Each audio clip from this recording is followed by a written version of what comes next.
Good morning. My name is Todd Yeary, classic spelling Toddyyeary. I'm principal attorney with the Yeary firm, civil rights litigation firm headquartered in Maryland. We are standing here today with Karen Streeter, Karen Streeter, and attorney Hamid, Hamid, Sahir, Saahir, who is co-counsel, lead counsel on this matter. We are standing here on today because what's happening behind us continues to be a persistent and systemic problem. The Psychiatric Institute of Washington has on more than one occasion been challenged about its failure to keep patients safe. Persons who are seeking clinical services have a right to be safe while they're being treated. And what we know is that there have been several instances, not just recently, not just the issue we're here to discuss today, but even over time that says that the hospital has known, the facility has known that it has persistent problems and still refuses to correct them. In 2022, we know that Disability Rights DC did a study called Do No Harm. It actually detailed a number of issues that were taking place at the facility. And yet here we are in 2024 filing suit because in spite of that knowledge, the Psychiatric Institute of Washington continues to turn its head. It's deliberately indifferent to the rights and the needs of patients seeking clinical services. So we're here today because on yesterday we filed suit in DC Superior Court challenging the practices and the failures of the Psychiatric Institute of Washington. We will talk about the lawsuit in a few moments, but we thought it was important that the public know about these issues and to hear from a mother, a parent who not only has been trying to get change, trying to get answers, has also been supporting her daughter to help her recover from what happened to her inside the walls of this facility. So with that, we're going to ask Dr. Streeter to tell her story, and then Attorney Sahir will give you the framework and the layout of the lawsuit that has been filed. Good morning. My daughter was admitted here in January, and she was here for nearly 3 months, in which time she was abused, neglected, and not provided the mental health treatment that was promised to her when she arrived. There are systems and structures in place to support our vulnerable youth and our vulnerable population, and PIW has failed to do that for my daughter and has failed to do that for other families as well.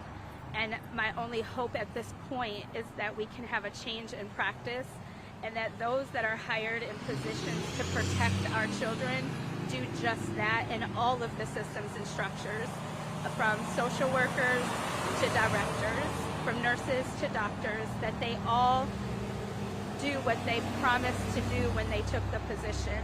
And my daughter and my family and the trauma we've had to endure doesn't happen to another family.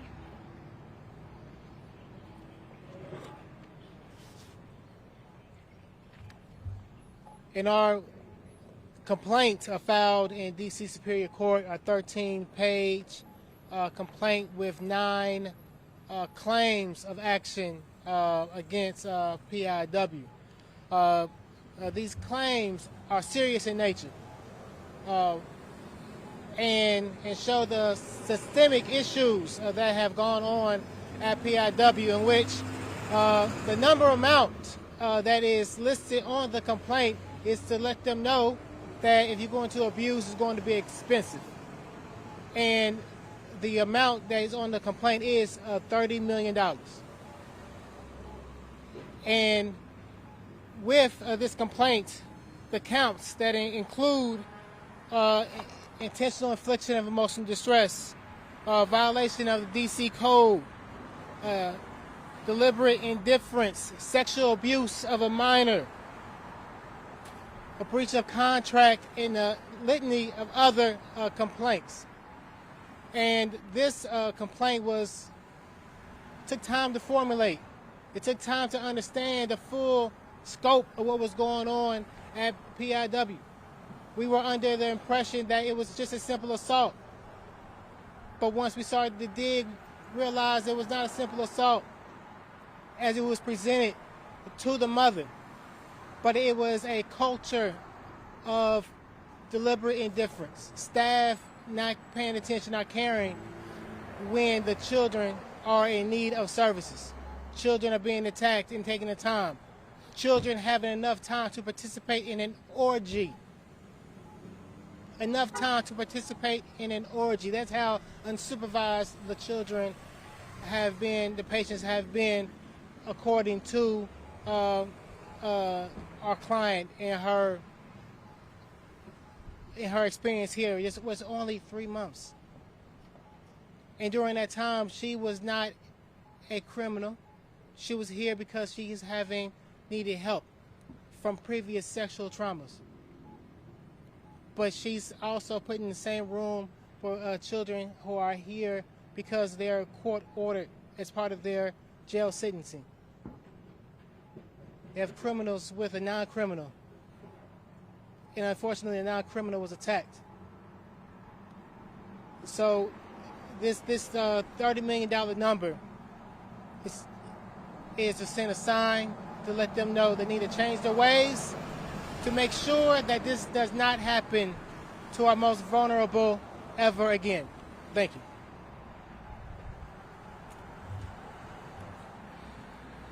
Before we take your questions, let's be clear. When families reach out to seek care for their loved ones, they expect them to come out of that time of treatment better, not harmed, not abused, not battered, not violated, and certainly not traumatized. And so this is an issue, and it's not new. Unfortunately, the tragedy in all of this is that for many who will probably hear this report, they're not going to be shocked because we've been here before. PIW has had numerous complaints about its failures, and yet they continue to allow unreasonable, unlawful harm to happen to persons seeking treatment within its walls. This must stop, and it is our intention that by way of this civil suit that we will begin to get the courts to lean in and impose on PIW the kind of structural and systemic changes that are long overdue. With that, we'll take any questions that you may have. May I ask you, there are patients still being admitted to the facility now. Are they safe at this point? Well, that's the question. The short answer is we cannot say for sure. And it's unfortunate when the answer to that critical question about are patients safe who are still being admitted here, the answer is I don't know. Since news first became publicly known that this suit was going to be filed, we are beginning to hear from others who have had similar experiences. We've not been able to look at any detail in terms of what those claims are, but this isn't a solo concert. There's a choir out there, and I think you will find that they're singing the same song, that PIW continues to fail those seeking care within its facility. I fully recognize it's a very sensitive subject, but I'm still trying to figure out the sort of like narrative, because we're kind of looking at this as an abstract point of view, sort of the facts presented. So it's my understanding that this was January of 2024, did you say? 23. January 2023, you have a patient checked in, and then sort of give us sort of she's checked in and she's in a room with non-criminals. What is the scenario? I guess is what I'm trying to ask, that led to this abuse or this accused. So specific to the abuse, my daughter had already been there. This was the latter of her 3-month tenure here, and there were some other youth that were transferred from the youth correctional facility, and they were placed in the same room as my daughter for sleeping headquarters.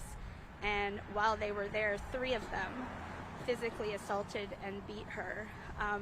on the evening of the 29th of March, and then my daughter was moved to a new room, and they repeated the same behavior with yet another youth and my daughter the morning of the 30th, which is when I became aware of the situation through a Zoom family meeting that we had already scheduled. And when you talked to PIW, what did they tell you? It seemed like you said that they sort of let you leave the system. So tell me what they told you. Yeah, so they never told me. They never informed me of it at all until 11 a.m. that morning, when they realized or recognized that we had a scheduled Zoom and I would physically see my daughter via that platform. And my daughter was swollen and bruised and clearly beaten. She had a swollen face, swollen eyes. So they called me as I was in the waiting room of that Zoom, waiting to be let into the room, to let me know that there was a small spat, a scuffle that had happened, but I need not worry because she was okay. My first question was, did she receive medical attention? And they said, no, we have people on the floor to check her out. And when I seen my daughter on the Zoom, I was terrified for her, and when I completed that Zoom, I immediately came to PIW for a wellness check, in which the DC police and ambulance arrived for a wellness check. They pushed her out the door prior to the time she was supposed to be discharged for care, and we immediately took her to the hospital. After you learned what happened, and you said saw this morning, how long did it take from that point until now to really get more information? It has taken the whole 2 years. As Dr. Yuri mentioned, this is a slow process, right? There's a lot of intricate details that have to be considered, and a lot of research that needs to be done in order to, I guess, provide all of the information required to file this suit. Does this mean more counseling that your daughter has to go through? My Do they provide any documents? My daughter has been in continual trauma, and as Mr. Hamid, I think, mentioned, we expect our children to come in and get care and come out better than when they left, and my daughter didn't come out better. She came out with more trauma and more abuse that she has had to reel from, and we are to this day still having to deal with the trauma of all of her past. Has the facility worked with you all in providing any documentation, any video, any responses? We initially heard back from PIW when I sent the initial letter. The initial letter was sent to them about August or so of last year, and I got a quick phone call asking how much money you want. And I was thinking to myself, that's very odd. That's typically is not the first question that I get when I have a phone conversation with someone. So that maybe put the stop button in and let's see what we have here. And doing the research, having different processes, came to realize what was really going on here, and it did take a while, but we have not heard back. We sent the letter prior to filing this lawsuit. We sent the letter to them, and it's been quieter than very quiet. Can you name the individual who said that? No, can't say that. What's next? The suit's been filed yesterday. We do the formal process of serving them, even though PIW certainly knows about it, can't miss it, but we go through that formal process. The court has given us a hearing date for early January, and that process goes. They'll have 21 days to respond to the lawsuit once they get the formal service, and we just go through that process and see what the ball's in their court.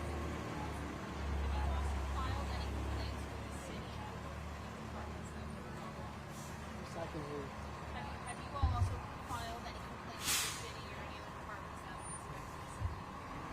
out in the city? Not yet. As of right now, main focus is on PIW, but we still have other layers of research that must be done. as part of the litigation process, and if we learn something that warrants their inclusion, then we certainly will take the proper steps. Dr. Streeter, anything you would say to the officials watching this?